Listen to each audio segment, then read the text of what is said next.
Hey, salut à tous et à tous, c'est Alex, comment vous allez? Écoutez, moi ça va bien, on se retrouve les gars pour une nouvelle vidéo. Aujourd'hui on est parti pour la présentation du parcours du Tour 2022. Voilà, je vais vous donner un petit peu mon avis sur ce nouveau parcours du Tour qui a été dévoilé jeudi.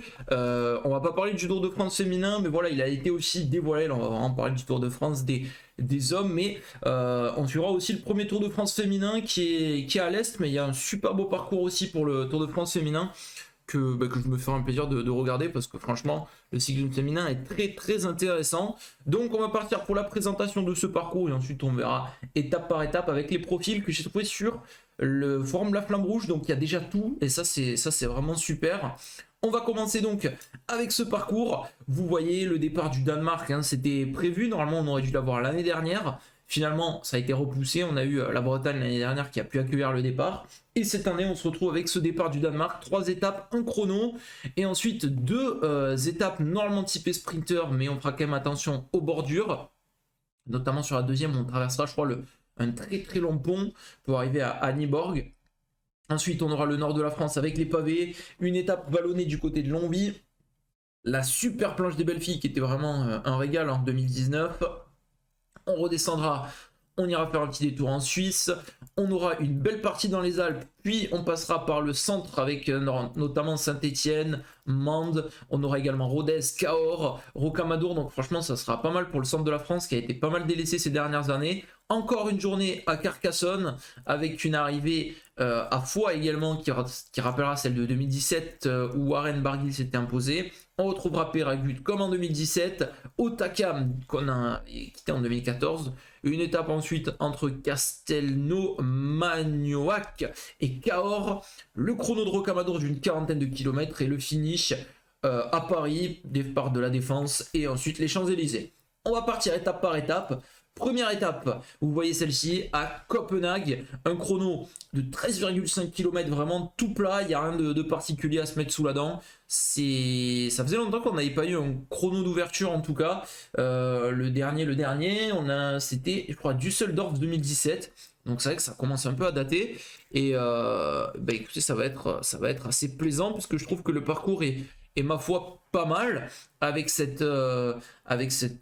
parcours pas mal. Ça va être un parcours urbain, il y aura du monde. Donc voilà, pour commencer, ça sera tranquille. Ça rappellera Düsseldorf 2017, Utrecht en 2015. Enfin, voilà, les parcours souvent qui partent à l'étranger avec un chrono.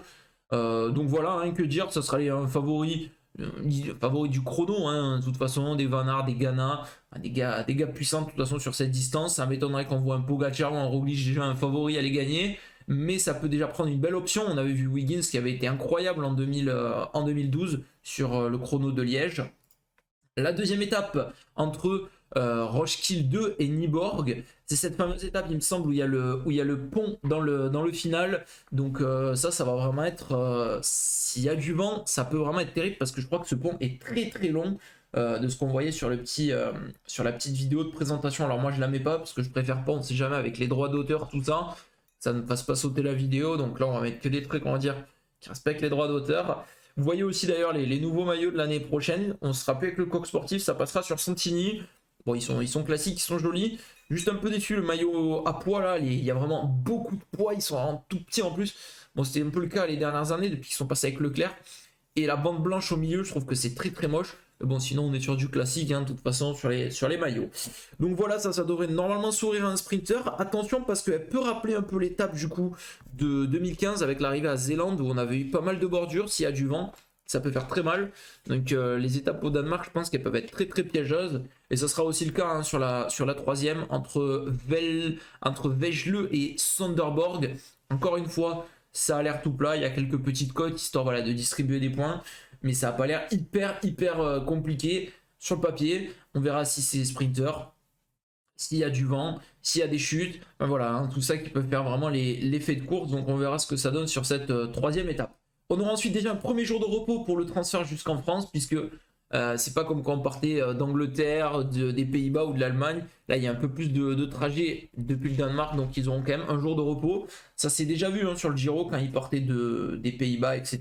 Ils ont un jour de repos supplémentaire. Bon, autant dire qu'il va pas avoir un grand impact puisqu'on n'aura eu que 3 étapes. Après, s'il y a eu de la casse, des blessures, ça pourra permettre peut-être à certains coureurs, voilà, de reprendre un petit peu. mais on ira en France du coup, non pas le mardi, mais le mercredi, avec cette première étape française entre Dunkerque et Calais.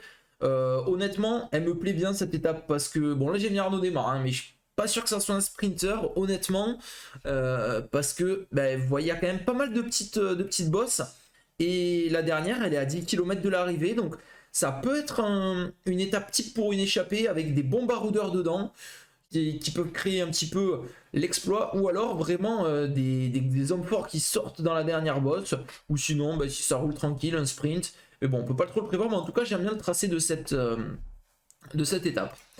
L'étape ensuite qui suit, c'est c'est tout simplement cette magnifique étape entre Lille et Arambert Porte du Hainaut. Ça me rappelle beaucoup 2014 avec quand même 11 secteurs pavés. Donc on se rappelle 2014, hein, ça avait été terrible. C'est une étape qui est pas très longue en plus, hein, 144 km 500, et on va avoir beaucoup de secteurs. Ça va s'enchaîner dans les 100 derniers kilomètres. On va avoir que ça. Donc franchement, ça peut être vraiment une boucherie. S'il y a de la pluie, tout ça, ça peut faire mal. Mais il y aura quand même de bons petits secteurs pavés. Donc, comme souvent, quand il y a des pavés sur le tour, c'est pas forcément un favori qui va sortir, même si on a. Voilà, c'est pas un mec qui est mauvais sur les pavés qui va y aller, mais les favoris vont moins jouer leur carte personnelle, ils vont plus protéger leur leader normalement. Mais on peut avoir des leaders qui gagnent beaucoup, qui perdent beaucoup, comme on l'avait vu par exemple en 2014 avec Nibali qui avait volé sur les pavés et qui avait piégé pas mal de gars. Et encore Chris Froome qui avait notamment dû abandonner. Donc voilà, superbe étape en tout cas, celle-ci elle me fait saliver d'avance. La prochaine étape, c'est l'étape entre Binche et Longwy. Alors un final qui va être très très difficile. Le début est assez calme, mais vous voyez, dans les 10 derniers kilomètres, on va avoir 3 côtes. Donc ça va vraiment être ça va être vraiment très très intéressant, et le final à Longwy pour les punchers. Donc le final va être usant, et en plus une arrivée en boss pour les punchers. Ça va être une belle étape. On s'en rappelle de la victoire de Sagan en 2017, mais c'était pas tout à fait la même configuration de course.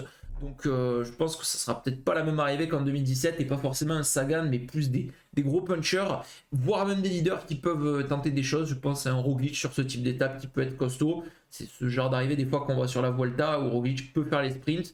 Donc attention à Roglic. Ensuite, la 7ème étape. Alors celle-ci, elle me plaît bien aussi. C'est un peu dommage d'avoir encore la planche des belles filles parce que on l'a beaucoup quand même, hein. On va faire une overdose à force. On l'a tous les ans cette planche des belles filles quasiment. Donc voilà, c'est un peu dommage. Ça a été découvert depuis 2012. On l'a eu en 2012, 2014. On l'a eu en 2017. On l'a eu en 2018. Non, on l'a pas eu en 2018. On l'a eu en 2019, 2020.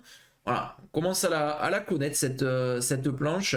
Donc bon, c'est pas grave, hein, mais là ça sera la super planche avec le final très très difficile, bien évidemment. Toujours une ascension assez spectaculaire. Donc voilà, c'est toujours sympa d'avoir la planche des belles filles. À voir si ça sera une échappée ou plutôt un groupe de leaders. Tomblain de la planche des belles filles, c'est le même, je sais pas si c'est le même parcours exact, mais c'était le même nombre de villes de départ et d'arrivée qu'en 2012 où elle avait été gravie la première fois, et il n'y a pas une approche très compliquée avec les chevrères, etc. Donc ça va vraiment arriver très très frais, je pense, au pied, et se jouer à fond cette étape.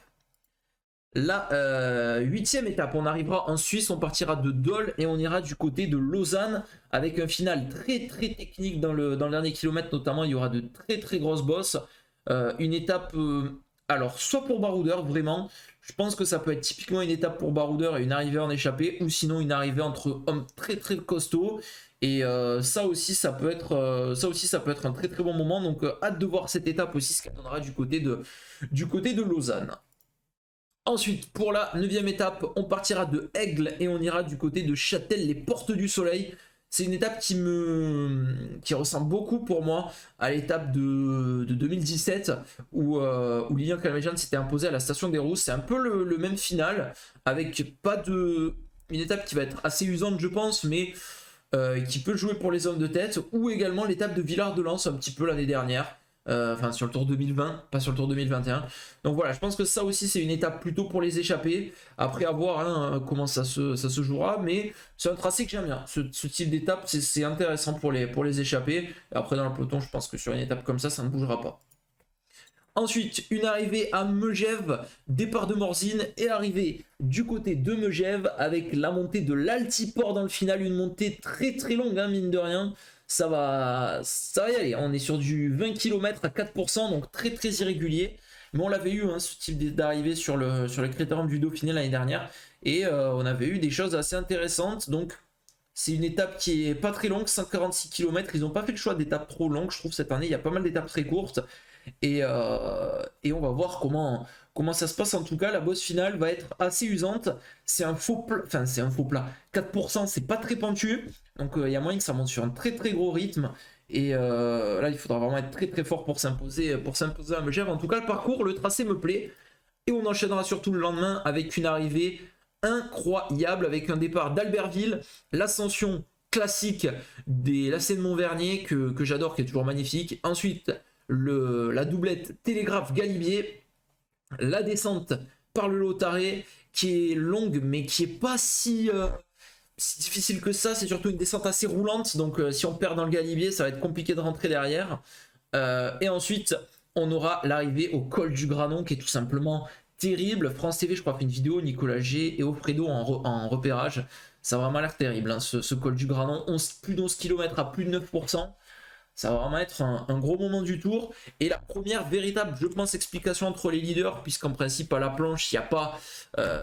ouais, si, ça peut être à la planche, mais ça peut surtout, je pense, se dérouler du côté du Granon, l'explication. Donc, vraiment à voir. Et j'ai hâte aussi de cette étape. Tout comme celle qui suit, avec une étape qui va faire, je pense, de très très gros dégâts. Départ de Briançon, la montée d'entrée du col du Lotaré, du col du Galibier, mais par le Lotaré. Donc ça va vraiment être très très long. Ça va faire 33 km d'ascension dès le départ. La descente ensuite par le Télégraphe, on montera le col de la Croix de Fer. Et ensuite, la montée mythique de l'Alpe d'Huez qu'on n'avait pas eu depuis 2018 et la victoire de Geraint Thomas. Ça aussi, ça va être une belle explication entre les favoris. De toute façon, l'Alpe d'Huez, c'est toujours un régal. Donc j'ai vraiment hâte de cette étape. L'étape qui suit, on quittera les Alpes. Et franchement, cette étape, c'est une étape qui me fait saliver sur le papier. Étape de 193 km, départ du Bourg d'Oisans et arrivée à Saint-Étienne.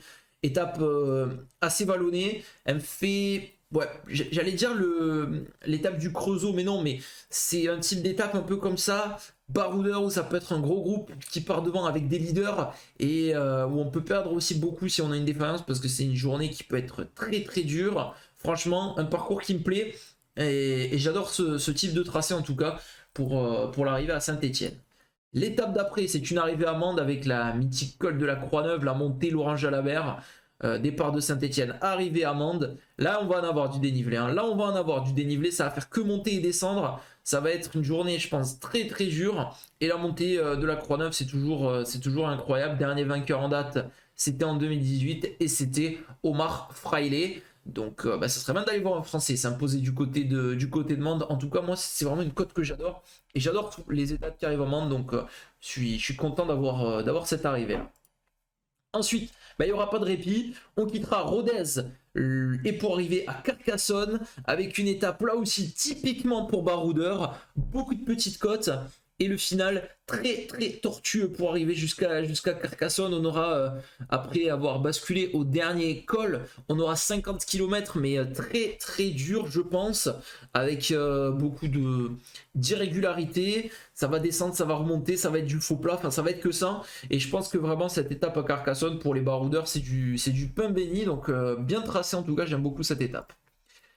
L'étape suivante, on partira de Carcassonne, on arrivera à Foix avec le doublé Port de l'Hers, Mur de Péguerre. On s'en rappelle de l'étape de 2017 qui était beaucoup plus courte et qui avait vu la victoire de Warren Barguil. Là, franchement, ce genre d'étape, j'aime beaucoup. Le Mur de Péguerre, j'adore. Ça peut faire d'énormes dégâts. Et la descente ensuite vers Foix qui est assez longue, mais qui peut permettre vraiment à un coureur distancé de ne pas revenir. Donc, c'est une étape qui peut faire des cassures, on va dire, en termes d'apéritif pour les Pyrénées, puisqu'on suivra avec l'arrivée à Péragude, départ de Saint-Gaudens, le col d'Aspin. Ensuite, ça sera Sarah de l'Artigou, Ourquette d'Ancizan, donc ça sera Ourquette d'Ancizan qui sera comptabilisé bien sûr, le col de Valourandazé ensuite, on sera à Loudainvielle et on montera le col jusqu'à Peyragudes, jusqu'à l'altiport de Peyragudes avec 8 km à 7,2%. Là aussi, Peyragudes, ça va nous rappeler Romain Bardet qui en 2017 avait été très très solide. Donc là, c'est vraiment très nostalgique, je trouve, ce tour, parce qu'il me fait penser à un mélange de tour 2014 et de tour 2018 en fait. Donc voilà, hâte de 2017 pardon, et un peu de 2018, ouais, un mix des trois. Mais j'aime beaucoup ce tour. L'arrivée à Peyragudes, ben voilà, qui sera intéressante parce que on peut attaquer dans Val-Louron-d'Azé, je pense. Et ensuite, ben, dans Peyragudes, ça peut s'enchaîner. Donc j'aime beaucoup cette approche en tout cas de Peyragudes qui change des deux autres qu'on avait eu en 2012 et 2017. On enchaînera ensuite avec l'arrivée Rennes des Pyrénées. Cette étape entre Lourdes et Outakam, on aura le col d'Aubisque par Gourette, donc c'est l'ascension, on va dire, la moins longue. Par le Soulor, c'est plus long par contre, mais du coup on redescendra par le col du Soulor. Ensuite on aura le col de Spandel et l'ascension d'Outakam qu'on avait eu en 2014, 13 km à 7,6%. C'est une ascension magnifique, une ascension mythique aussi du Tour. Donc hâte de la redécouvrir. Et ça sera de toute façon la dernière occasion pour les favoris de renverser le Tour avant le contre-la-montre. Mais avant le contre-la-montre, on aura cette arrivée tout simplement à Cahors. Elle ressemble à la 20e étape de cette année. C'est-à-dire que ça peut foutre totalement le bordel sur cette étape. À avoir des attaques de bons rouleurs. C'est pour ça que j'ai mis Casper Asgreen. C'est un gars qui peut remporter ce type d'étape. Il y a des petites bosses en plus dans le final. Donc je pense que cette étape peut être vraiment un sacré bordel. Comme la 19e de cette année. Comme la 19e de l'année passée où sur un Kraf Andersen gagne. Franchement, ça peut être une superbe étape. Là aussi, pour faire n'importe quoi. Et pour des baroudeurs, même des sprinteurs qui ne peuvent pas s'imposer dans un sprint massif qui a une belle pointe de vitesse, peuvent aller gagner ce genre d'étape. Et ensuite on aura le chrono de l'étape 20. Il me plaît bien ce chrono avec cette arrivée à Rocamadour. Vous voyez le final assez vallonné, ça fait des petites bosses. Donc là les meilleurs grimpeurs, hein, il faut qu'ils prennent leurs précautions et prendre de l'avance avant s'ils veulent gagner le tour, parce que sinon des Pogacar, des Roglic, pas se faire prier pour aller leur prendre du temps sur un chrono comme ça qui va bien leur convenir. Donc un chrono bien tracé, je trouve, et ça fait plaisir d'avoir des chronos un petit peu longs aussi et pas avoir juste 20 km de chrono sur tout le tour. Ensuite, le final, un classico, on partira de la défense et on arrivera sur les Champs-Élysées. Ça, j'ai envie de dire, il n'y a aucun commentaire à faire, ça va être tranquillou, ça va être la petite balade, le champagne, les photos et le sprint royal sur les Champs-Élysées. On connaît. Donc voilà pour ce parcours. Je vous remontre un petit peu la carte. Je ne sais pas ce que vous en avez pensé, en tout cas n'hésitez pas à donner vos avis. J'ai vu qu'il y en a beaucoup qui n'étaient pas contents de ce parcours, etc. Alors tous les ans, dès qu'il sort le parcours, de toute façon, on se dit ouais c'est un parcours pourri, etc. Mais après on se rend compte qu'il est bien, donc on ne peut pas trop juger. Après, ce que j'ai envie de vous dire, c'est que même si le parcours était bien, c'est pas forcément qu'on va avoir une bonne course, et parce que le parcours est mauvais, c'est pas forcément qu'on va avoir une super course. C'est pas le parcours qui fait les coureurs, c'est les coureurs qui font la course, qui font le parcours entre guillemets. Donc voilà. C'est vrai que moi j'aime beaucoup, en tout cas, je trouve que c'est assez intelligent, j'aime bien ce tracé. Après et voilà, il y a pas mal d'étapes pour puncher, pas mal d'étapes pour baroudeur. C'est des étapes que j'aime bien, ça permet de changer un petit peu les choses. Et il y a des arrivées voilà, que je trouve très intéressantes. Donc en tout cas les gars, n'hésitez pas à dire un petit peu ce que vous pensez de ce Tour de France. Quelles étapes pour vous vont être les étapes clés, quelles étapes vraiment vous attirent, vous tapent à l'œil sur le papier. Moi en tout cas je pense qu'on va se régaler sur ce Tour de France. On se donnera rendez-vous le 1er juillet prochain, on a déjà hâte d'y être, parce que la saison est passée vraiment à une vitesse de fou. Un beau parcours, j'espère que ça sera beau aussi pour les coureurs qui vont nous faire du bon spectacle. Et ça va être un plaisir de retrouver voilà, ces pavés, des étapes vraiment arrivées de puncher. La première semaine va être rude, hein. Toutes les semaines vont être rudes quand même, parce qu'il n'y a pas trop de repos en fin de compte. Hein. Il n'y a pas trop de repos, Saint-Etienne, l'arrivée à Mende, l'arrivée à Carcassonne. Il n'y a pas trop d'étapes de transition. Je pense que ça va vraiment être un tour très intense. Et on va se régaler. Donc moi j'aime beaucoup ce parcours en tout cas. On verra l'année prochaine, le 1er juillet. N'hésitez pas à donner vos avis. On se retrouve la semaine prochaine pour une vidéo un petit peu dans le même style, on va dire, où on va parler vélo. où je résumerai les meilleurs moments de la saison. C'est une vidéo qui vous plaît beaucoup tous les ans, donc ça sortira voilà samedi prochain à 10h, comme tous les samedis, la vidéo à 10h. Moi je vous dis à la prochaine les gars, portez-vous bien, ciao tout le monde, bye bye.